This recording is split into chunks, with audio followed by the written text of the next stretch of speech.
আসসালামু আলাইকুম hello viewers welcome back to my channel. তো ফিরে এসেছি রসমালাইয়ের একটি পিঠার রেসিপি নিয়ে। আজ আমি আপনাদের সাথে মাত্র 1 কাপ চালের গুঁড়া দিয়ে ভিন্ন ধরনের একটি রসমালাই পিঠার রেসিপি শেয়ার করব। এটা শুধু দেখতেই সুন্দর না, খেতেও অসম্ভব মজার হয়ে থাকে। বাসায় যদি চালের গুঁড়ো থাকে তাহলে আশা করছি একবার হলেও ট্রাই করে দেখবেন, অনেক বেশি ভালো লাগবে। তো রসমালাই পিঠা তৈরি করার জন্য প্রথমে আমি একটা বাটিতে নিয়ে নিয়েছি 1 কাপ চালের গুঁড়া, আর নিয়ে নিয়েছি 1 টেবিল চামচ ময়দা, আর নিচ্ছি স্বাদ মতো লবণ। এখন শুকনো উপকরণগুলোকে একসাথে খুব ভালোভাবে একটু মিশিয়ে নিচ্ছি। এরপর এখানে কুসুম গরম পানি দিয়ে আমি একটা শক্ত করে ডো তৈরি করে নিচ্ছি।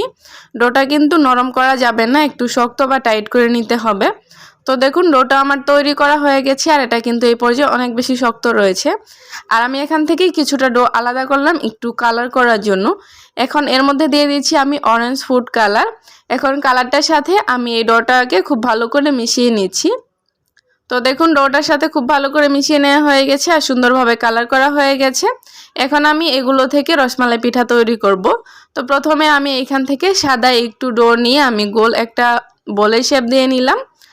তো এইভাবেই আমি 6টা বল তৈরি করে নিব সাদা থেকে। তো দেখুন এক এক করে আমি এখানে প্রায় 6টা বল তৈরি করে নিয়েছি। তো 6টা বল তৈরি করার পর যে অরেঞ্জ ফুড কালারের ডোটা রয়েছে এখান থেকে আমি একটা ছোট বল তৈরি করে নিব। আর সবগুলো বল অবশ্যই সমান করে তৈরি করবেন। তো তৈরি করা হয়ে গেলে এখন আমি অরেঞ্জ কালারটা মাঝখানে দিয়ে চারদিক দিয়ে আমি সাদা যে বলগুলো রেখেছিলাম সেগুলোকে সাইডে দিয়ে সব কিছু একসাথে লাগিয়ে নিচ্ছি। তো দেখুন মাশাআল্লাহ এর মধ্যে কিন্তু আমার একটা রসমালাই পিঠা তৈরি হয়ে গেছে, আর এটা দেখতে কতটা সুন্দর লাগছে। এখন আমি এটাকে আলতো হাতে তুলে একটা প্লেটে রেখে দিব, আর যে প্লেটে রাখবেন সেই প্লেটে অবশ্যই একটু আটা ছিটিয়ে নেবেন, তাহলে আপনি যখন এটা সেদ্ধ করবেন তুলতে সুবিধা হবে। তো সেমভাবে আমি সবগুলো রসমালাই পিঠাই তৈরি করে নিয়েছি। তো আমার 1 কাপ আটা থেকে এখানে 6টার মতো পিঠা তৈরি হয়েছে, আর ছোট একটা পিঠা তৈরি হয়েছিল।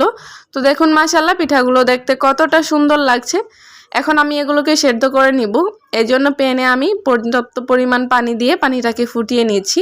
তো পানিটা যখন ফুটতে শুরু করছে ওই পর্যায়ে আমি এক এক করে পিঠাগুলোকে দিয়ে দিচ্ছি।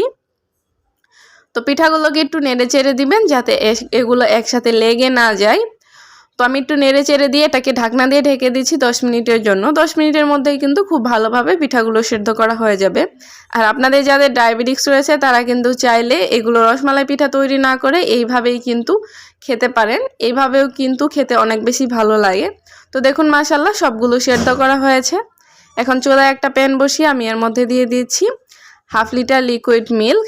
এখন দুধটাকে খুব ভালো করে জাল করতে হবে। তো এর মধ্যে দিয়ে দিচ্ছি 1/4 কাপ চিনি, আর দিয়ে দিচ্ছি 2টো এলাচ, আর দিচ্ছি 1 টেবিল চামচ আটা। তো চালের গুঁড়াটা আমি দিয়ে দিয়েছি যাতে এই মালাইটা খুব তাড়াতাড়ি ঘন হয়ে যায়। আর এলাচের ফ্লেভারটা খেতে কিন্তু সবসময় অনেক বেশি ভালো লাগে। তো এই জন্য এলাচটা দিয়ে নিয়েছি। তো যে পর্যায়ে এগুলো বলক চলে এসেছে ওই পর্যায়ে আমি এক এক করে এই পিঠাগুলোকে দিয়ে দিচ্ছি। তো পিঠাগুলো দিয়ে দেওয়ার পর আমি আবার এই পিঠা সহ এই দুধটাকে 5 মিনিটের মতো জাল করে নিব। 5 মিনিটের মধ্যেই কিন্তু এই পিঠাটি পুরোপুরিভাবে রান্না করা হয়ে যাবে। তো এই পর্যায়ে রান্না করা হয়ে গেছে, এখন আমি উঠিয়ে নিচ্ছি। উঠিয়ে নেওয়ার পর একটা প্লেটে সার্ভ করে দেখাচ্ছি। তো দেখুন মাশাআল্লাহ পিঠাগুলো দেখতে কতটা সুন্দর লাগছে। তো এটা দেখতে যত সুন্দর খেতেও অসম্ভব মজার হয়ে থাকে। আর আপনারা চেষ্টা করবেন এই পিঠাটাকে গরম গরম অবস্থায় খেতে, কেননা আমরা সবাই জানি যে চালের গুঁড়ার পিঠা কিন্তু কিছুক্ষণ পর শক্ত হয়ে যায়। তো আশা করছি আমার আজকে সহজ এবং সিম্পল ভিডিও রেসিপিটি ভালো লেগেছে। যদি ভালো লেগে থাকে অবশ্যই একটি লাইক দিবেন, কমেন্টস করতে ভুলবেন না। সে সম্পূর্ণ ভিডিওটি দেখার জন্য ধন্যবাদ সবাইকে। ভালো থাকবেন। আল্লাহ হাফেজ।